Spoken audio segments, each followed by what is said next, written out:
Welcome to In Conversation With, a Hollywood Reporter podcast produced in partnership with Apple TV+. In each episode, we sit down with the creators and stars of some of TV's most compelling shows to hear more about what went into bringing these stories to life. I'm Michael O'Connell, senior writer at The Hollywood Reporter, and for this episode, I'm speaking with Rob McElhenney, the co-creator and star of Mythic Quest, Raven's Banquet.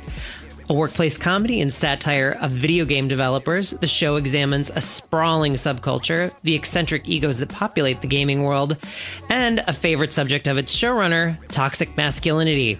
Mythic Quest recently got quite a bit of attention for a quarantine special that the cast filmed and edited remotely, an episode McElhenney directed from his home.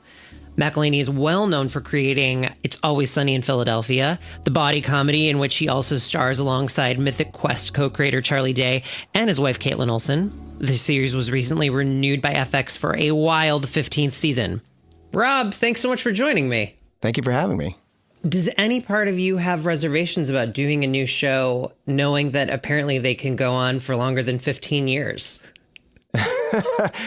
I'm hoping to get to do this one for 15 years. I mean, I don't take for granted how fortunate we are to get to do what we love. So when I find something that I love to do and there's still an audience for it and we're still having fun and the network wants to continue to pay for it, then we'll keep doing it.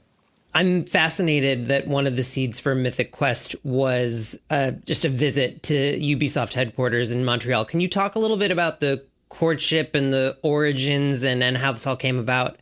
Yeah, well, I actually had no interest in making a show about video games. I play games from time to time, but I wouldn't consider myself an avid gamer, and I didn't know anything about video game development, and I thought maybe it'd be just a little too niche anyway. And then Ubisoft said, why don't you just come and take a trip up to Montreal and come visit our studio. And I'd never been to Montreal before, so I thought, okay, great. It's a free trip to one of the world's great cities. I'll go check it out, and while I'm there, I guess I'll pass by this video game company. And I mean, I think within the first 15 minutes, I realized we had something. How did the ask even come to you? Were you talking to them about something else? Was it through an agent? Yeah, so they approached 3 Arts Entertainment, who is my management company and my producing partner, and so they reached out to 3 Arts because of Sunny and because they also produce Silicon Valley, amongst a number of different very successful comedies, many shows, and many shows. And so they said, hey, we really love Sunny, and we're wondering if Rob might be interested in doing something in our field. And I said no. And that turned out to be a giant mistake, but one that I rectified very quickly. Wait, so what sells you in that first 15 minutes in the office? Well, it was very clear right from the very beginning that it was filled with passionate people, all very different and all with very different points of view, but that they were all working towards the same goal. And that was the success of this particular studio, but also a few particular games. And they were united by their love of games, but they came from every country, every culture, every city, every state in the world, rural and urban. And it was like this great unifying love of games was something that they all shared. And then from that point forward, it seemed as though they shared absolutely nothing else. And that there were so many disparate personalities and so much conflict because everybody came at it from a different point of view. And then there was also these incredibly outsized egos, and that was understandable. They are creating these massive pieces of entertainment. I mean, that industry dwarfs our traditional entertainment industry. And so they have a bit of a chip on their shoulder, and rightfully so. You know, Grand Theft Auto as a lot of people, when they hear this stat, they can't believe it, and I couldn't believe it when I first heard it. But Grand Theft Auto, as a franchise, has made more money than Star Wars. Whoa. Including merchandising. And that's over a 45-year period, as opposed to Grand Theft Auto, which would be over, I don't know, like an 18-year period. Mm-hmm. It has grossed, it is the highest grossing piece of intellectual property in the history of the world. And everybody knows who George Lucas is. Do you know who created Grand Theft Auto? No, and I hope the money is some comfort that I don't for him or her. Yes. I mean, that's the thing. I mean, look, they're just like movie sets or TV shows. There's no one person. It really is a confluence of the work of so many members of the team. However, I couldn't name one person associated with Grand Theft Auto, and that's unfair. And that drives them crazy, I'm sure. I've never talked to anybody, again, because I don't know who any of them are. But I mean, that's just like, that's got to be enraging to them. Not necessarily that they're not like celebrated or, but the fact that we don't even know who they are because that is not an aspect or a part of the culture, a popular culture, is understanding who are the people behind these games, I think is got to be frustrating. And for us, it's really fascinating to explore. How do you get the culture as a more passive gamer? Did you guys look for gamers to staff up the writer's room, or any of your fellow producers like really invested in this world? How did you sort of research it? Because it is such a huge subculture. Yeah, we really bifurcated the writer's room and made sure that we had half of the room are either hardcore gamers, people with a tremendous amount of experience in gaming, or developers themselves. And then the other half have either never played a video game in their life or have no interest in games.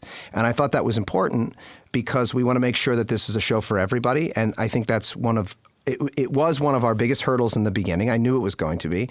And it's also become one of our greatest assets.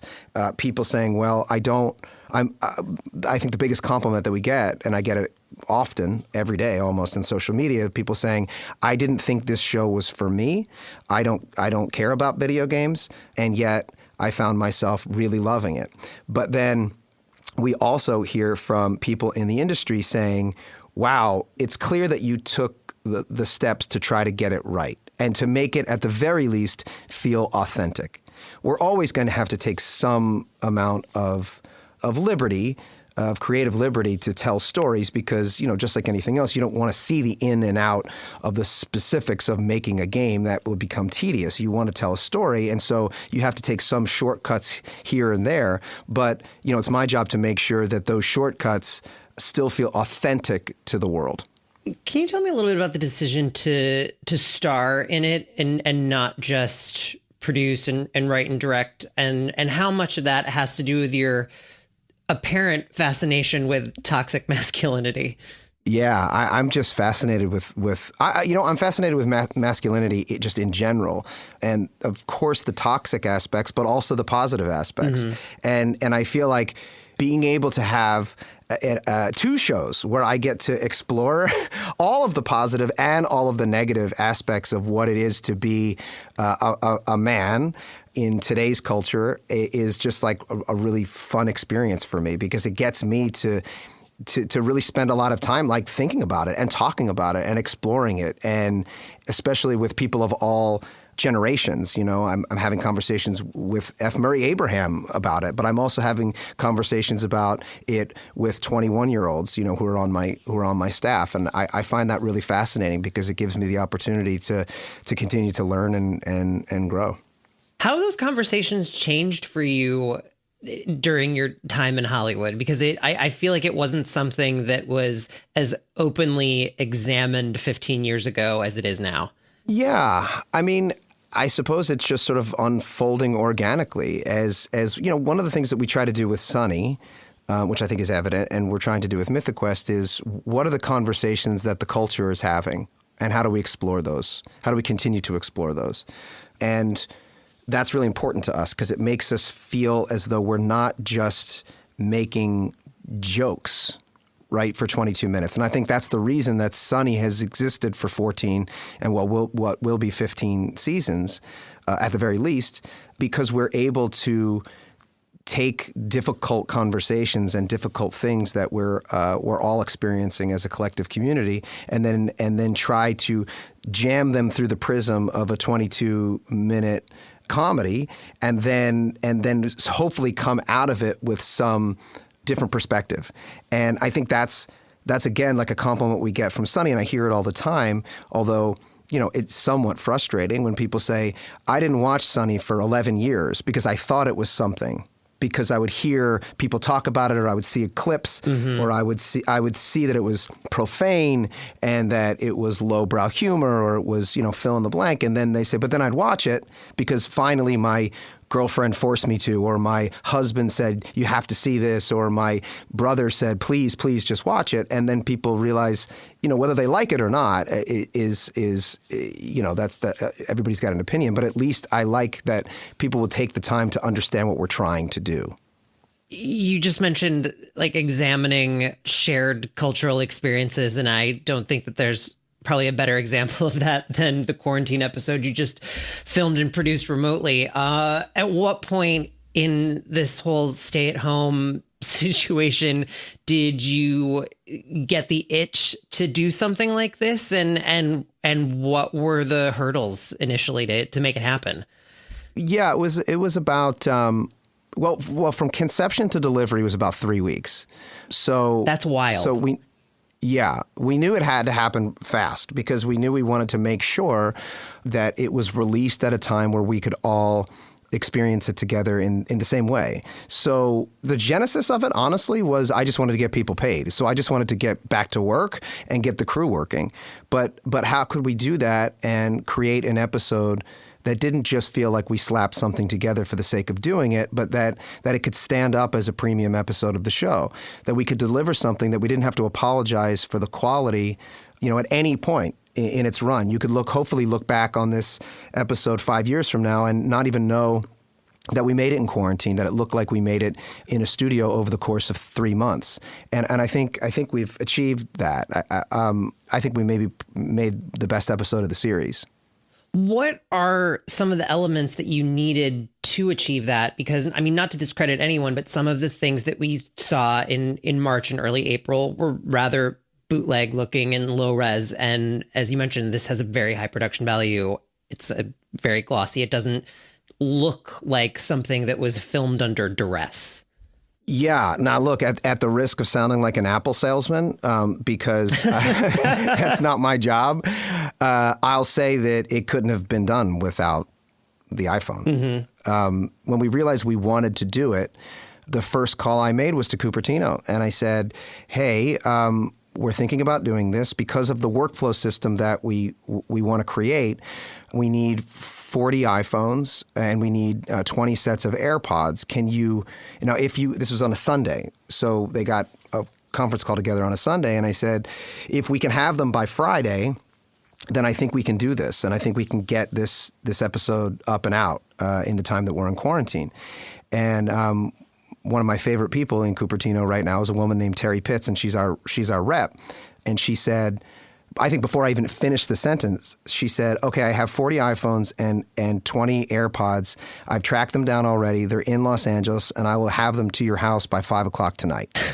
And so when you have the full weight and force of the biggest company in the history of humanity behind you, and the technology that is, to someone as dumb as me, this technology is miraculous. It's truly miraculous because we had to be able to capture 4K imagery with a high premium production level sound, and we had to do it with actors operating the cameras.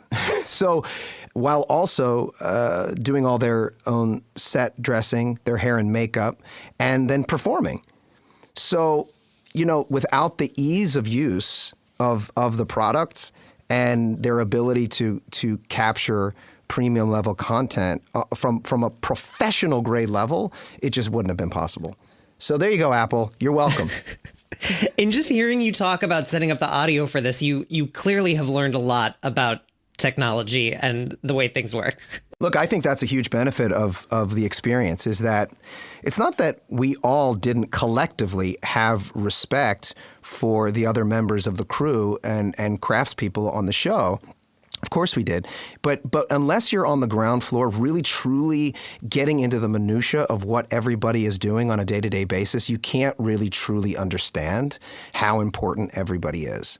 And it was so great to see not just the actors, but to see the photography department, to see hair and makeup, to see set deck, to see special effects, to see visual effects. Everybody's on these Zoom calls at the same time, and they're working with each other to try to create the same premium look that we're going to get in an episode of the show. And all of a sudden the actors realize, like, wow, like there are things that I never thought I would ever have to think about. And I am so grateful that there are people out there thinking about this and working on this on a daily basis. And this is what makes the show. So what we were left with in the end was a truly shared communal experience. And I think what's going to come out of it is a deeper and greater respect for each other and the work that everyone does. I mean, having accomplished it now, is this any way to work moving forward, or is it just you can only do so much like this? I would say from an emotional standpoint, yes. We were really forced into having a tremendous amount of patience, not only with each other and with the technology, but with ourselves. And that's what I spent a lot of my time doing, was making sure that I was, as a director, like and the showrunner, reminding people not to beat themselves up. Because I saw a lot of that. I saw a lot of people cutting each other slack and giving each other, you know, the respect that they deserve and having the patience with each other. But when it came to themselves, there was a lot of frustration. Why can't I do this? I don't understand. Why can't I get this button? Why can't I do my makeup the way that you're asking me to do it? And, you know, I just kept reassuring people, everybody, in every department, this is okay. Give yourself a break. This is what you're trying to do is next to impossible. You shouldn't know how to do this. We're all in this, you know, for the first time. So let's just treat ourselves and each other continually with patience and respect. And I think that moving forward is something we can take with us. I think in terms of the workflow system, the amount of time in which we did it, and the technical hurdles, I truly don't ever want to do this again. Now, if we're not back on that stage, you know, in the next few months, yeah, and it could be that, and the audience says we want to see another one, and Apple says we want to pay for another one, then let's go get the crew paid for another 3 weeks. I mean, it's not like you went easy on yourself. This whole episode culminates in this elaborate sequence with a Rube Goldberg-esque machine. Where did that idea come from? And I read that you did it in one take, which I find so hard to believe. You read, I don't know what that source was, that where you read it, we did it in one take, but they're a liar. Okay, good. That is not what happened. So we wanted to thematically explore this idea of a group of people working together for a common goal. It felt like meta in so many ways. It felt like that's what the crew was doing, and it feels like it's what we are doing as a species right now. And exploring the idea that if one person or one entity isn't there and doesn't show up, then it messes it up for everybody. And so great. But we're a comedy. But how do you do that in a way that's not heavy-handed? How do you do that in a way that's not preachy, that's just fun? And really our goal was, at the very least, we were going to make 25 minutes of something that could be funny and make people laugh and just bring a level of levity to people's lives in dark times. And at best, we could create something that was emotionally resonant, that made people feel a little less alone, but ultimately left them with a sense of optimism and excitement and triumph. And, you know, that's kind of what we really endeavored to do all the way through. Mm-hmm. And when we came up with the Rube Goldberg thing, we thought, wow, that might be a really fun and silly way to kind of say all the things that we want to say. How about instead of saying anything, we say nothing and we just show. This is a workplace comedy. Workplaces are closed and likely changing dramatically when they do reopen. Where were you with season 2 when you had to press pause, and how are you thinking about approaching the show moving forward? Yeah, so we were in the middle of shooting episode 1, season 2. And the scene in which the last day of shooting was a Thursday, and it was finally it was Thursday. I just said, look, we're shutting down. We have to shut down. We can't have people coming back to work anymore. And so that was the middle of that day, and the scene we were shooting, And thankfully, we at least had a little bit of foresight to recognize we shouldn't have an audience. But the scene was Poppy and Ian presenting in front of 2,000 people at E3. So that gives you a pretty good indication of how dramatically we're going to have to adjust the second season of the show. Because, yes, that's a very specific adjustment that, of course, that's just not going to happen. Might not happen for a couple of years. And our show clearly takes place in a world that is very close to our own. We want to stay as current and realistic as we possibly can and not pretend that this isn't going to affect us for years to come. So we really have to go back through and take a look at how we're going to rewrite a good amount of the show. Gosh. The quarantine episode was not your first departure from sort of the traditional narrative. In this first season, there was a flashback standalone starring Jake Johnson and Kristen Milioti, which you directed. Incredibly well received, but kind of a bold move so early in the run. What was the inspiration there? And did you guys debate about sort of placing it in the middle of the season the way you did? Well, of course, look, everything is a debate. Every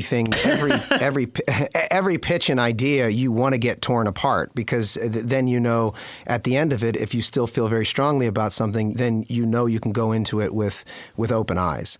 So I just remember early on saying, look, there's no more rules. We don't have to do it the way we used to do it. I mean, for years and years and years, Sunny had to be, I think, 19 minutes and 51 seconds.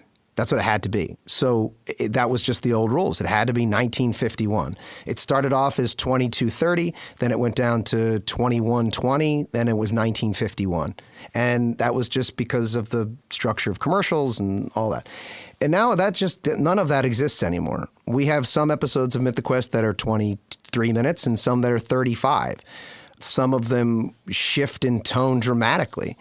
It's just a completely different landscape out there. And I just wanted to, keep stretching the medium and do something different. I knew from the beginning that we wanted to do something that was a little less niche than Sunny, a little bit more of cast a larger net, because I'd already done that with Sunny, and we have a very loyal and ferocious fan base, and that's awesome. So I wanted to see if maybe I could get older people to watch a show, or maybe I could get 13-year-olds or 10-year-olds really to watch a show, and yet still feel like we weren't pulling any punches. So I wanted to, in the beginning, create something that feels and felt a little bit familiar, something you'd kind of seen before, the Office comedy. Oh, it takes place in video games. I guess that's the weird thing. Oh, he's the crazy boss. That was by design. We wanted it to feel somewhat familiar and kind of hopefully lure an audience into then starting to deliver things that are a little bit more challenging from a creative standpoint. Also, a little emotional for a comedy. I feel that you've become quite deft at finding earnestness in unexpected places. The standalone episode, the quarantine episode, Mac's dance routine several years ago on It's Always Sunny. Were your interests always there, or is this sort of an advent of you being in comedy for as long as you have been? Yeah, I think one of the things we've always tried to do with Sunny, even 15 years ago, was to just try to continually make things that are unexpected. And when you endeavor to do that, you're going to upset some people because they want to sit down and watch the same thing. Like, where's my old Sunny? It's funny that the dance routine, I got a very exceptionally positive response. And then there was also, of course, a negative response because it felt so out of the normal tone of the show. And I'm prepared for that. I'm okay with that. And people are entitled to feel how they feel about, what we're making. I just want to make sure that I'm continually stretching and trying to do new things, because that's what's fun for me personally. And I like the idea of the challenge of making something that can make you laugh and also make you cry. But I don't want to make, for right now, I don't want to make a straight up drama. I love making comedy. I think it's really fun. Yet how can we challenge ourselves to create something that you're laughing out loud 50% of the time, chuckling 25% of the time, and then maybe getting the feels for 25% of the time. That feels like a win for a show like this. Whereas Sunny, every time we think about an episode of Sunny, it's just let's make them laugh, and then every once in a while, let's try and do something different. Do you think that audiences have become more open to that fluidity in storytelling, or do you find that there is still some rigidity in what people expect from quote unquote comedy? I don't know. I don't know. I mean, I know that I stopped a long time ago trying to predict what people are going to like. And it happens all the time with Sunny. I would think that we would know our fan base. And so we'll write something and say, oh, they're going to love this. They're going to love this. And then you kind of just don't hear anything. And then we just like offhandedly might throw in this weird thing. And then it gets a massive response. And we have no idea why. It just kind of is. And so I try desperately not to chase what I think other people are going to like. And I just go with what I like. And I hope people like it. I can't have you here and not ask you about the future of Sunny, just because it is so interesting in how long it's endured and like gained audience, stayed fresh, as you were saying, like people discover it 10 years in. With your co-stars and collaborators, do you just sort of think that this could exist in perpetuity at this point? Where do you stand? Yeah, I don't see why not. I mean, I never understood why people look at jobs, any job that they take in this business, as a stepping stone to something else. I am so grateful and fortunate to be doing what I love. And if someone gives me the opportunity to continue to do it, I still have fun doing it. I still feel like we're stretching ourselves creatively. The audience is there. I'm doing it with the people I love. Why would I ever stop? Makes sense. Rob, we have a quick lightning round before I let you go. Okay. First question. If you had to quarantine with any of your Mythic Quest co-stars, who would it be? Characters or actors? Ooh. Meaning like, am I quarantined with CW or is it F? Choose your own adventure. Meg Gans, co-showrunner. Okay. What is, if you had to give like one big cultural recommendation from the last 2 months, TV show, movie, podcast, book, anything that's given you joy and distraction during quarantine, what would it be? I'm gonna give you two answers because they're a tie for me, and they're both docuseries. Cheer on Netflix. Please watch it. It's incredible, and if you haven't seen it. And The Last Dance, the documentary on Michael Jordan. Oh yeah. Have you seen Cheer? I have. Oh. I have. I'm only halfway through Last Dance, though. Oof. I'm watching Last Dance for the third time. Oh, my God. Yeah. Well, the first time was by myself. The second time was with Caitlin. And now the third time, I don't know why I'm doing it, but I can't. It's comfort TV. To end things on a light and positive note, how would you say that your life has improved since you've been stuck at home? One way your life has gotten a little bit better. Spending time with my family. I mean, not even a close second. Just the amount of time that I've got to spend with my kids. I mean, I've already consistently spent a lot of time with my wife because we live together, but we also work together, and because we work long hours, we spend quite a bit of time together. But with my boys, who could care less about being on a TV set, I mean, they really just find it so boring. They just never want to come to work with us. And so if I'm at work, I don't get to see them. But I've got to spend the last 3 months every day spending all day with them. Fantastic. And a very good answer. Rob McElhenney, thank you so much for joining me. Thank you. Appreciate the support. Be sure to check out Mythic Quest on Apple TV Plus and join us next week when we'll be speaking with talent from another Apple TV Plus series.